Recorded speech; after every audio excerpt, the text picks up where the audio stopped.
नमस्कार, मैं हूँ डॉक्टर मेघा ताम्रकार श्रीवास्तव।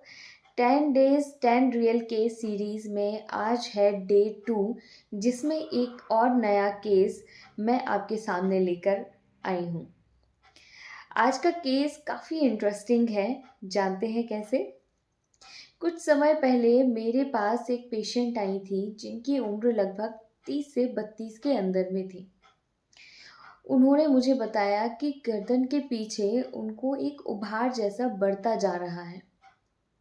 उन्हें पहले तो समझ में नहीं आया कि ये क्या है। जब मैंने उनको फिज़िकली एग्ज़ामिन किया तो उसमें मैंने देखा कि गर्दन के पीछे एक सॉफ्ट फैटी लंप था। ये देखने में सिंपल फैट जैसा नहीं लग रहा था।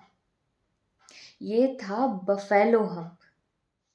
आइए समझते हैं कि बफेलो हम्प होता क्या है? क्या मतलब होता है इसका?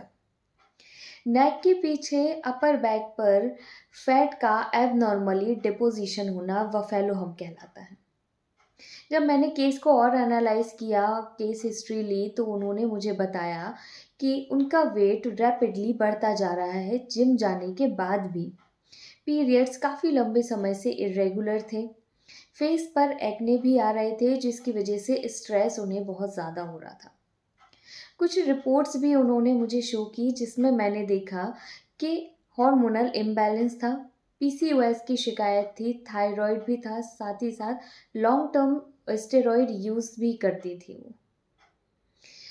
ये आप जान लीजिए कि कभी-कभी ये सिर्फ ओबेसिटी भी होता है, लेकिन हर केस में प्रॉपर एवोल्यूशन होना बहुत ज़रूरी है। बफेलो हम्प कई बार हार्मोनल इम्बैलेंस की वजह से होता है, जिसमें हाई कॉर्टिसोल जो स्ट्रेस हार्मोन रहता है वो हाई हो जाता है, thyroid disorder, PCOS, insulin resistance और साथ ही साथ long term uses of steroid. इसीलिए सिर्फ एक्सरसाइज नहीं, प्रॉपर टेस्ट ज़रूरी होता है। इसमें कुछ रिक्वायर्ड टेस्ट होते हैं जो कि कराना कंपलसरी रहता है, जो मैंने उन पेशेंट को बताया, जैसे thyroid profile, serum cortisol level, blood sugar and lipid profile और साथ ही साथ अल्ट्रासाउंड, क्योंकि उन्हें पीसीओएस की शिकायत थी। जब कॉर्टिसोल हाई होता है तो बॉडी फैट स्पेशली नेक और अपर बैक में डिपॉजिट करता है। अगर थायराइड स्लो है या फिर पीसीओएस है तो वेट स्टबबर्न हो जाता है, वेट से पीछा छुड़ाना मुश्किल हो जाता है। होम्योपैथी में हम रूट कॉज ट्रीट करते हैं, हॉर्मोन्स को बैलेंस करते हैं, मेटाबॉलिज्म को इम्प्रूव करते हैं और साथ ही साथ स्ट्रेस को भी कंट्रोल करते हैं। सही डायग्नोसिस के बाद ही ट्रीटमेंट स्टार्ट हो। अब बात करते हैं कि मैंने उन्हें कौन सी होम्योपैथिक मेडिसिन दी जिसके बाद उनकी ये कंप्लेंट धीरे धीरे ठीक होने लगी। होम्योपैथी ट्रीटमेंट में होम्योपैथी हम्प को दबाता नहीं है, रूट कॉज को ट्रीट करता है।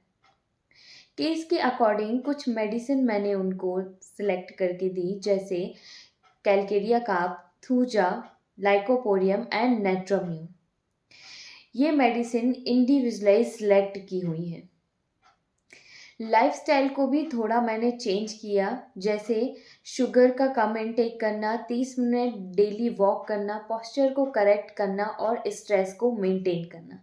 7 से 8 घंटे की नींद कंपलसरी की, जिससे कि हार्मोन्स बैलेंस होंगे और हम्प नेचुरली रिड्यूस होगा।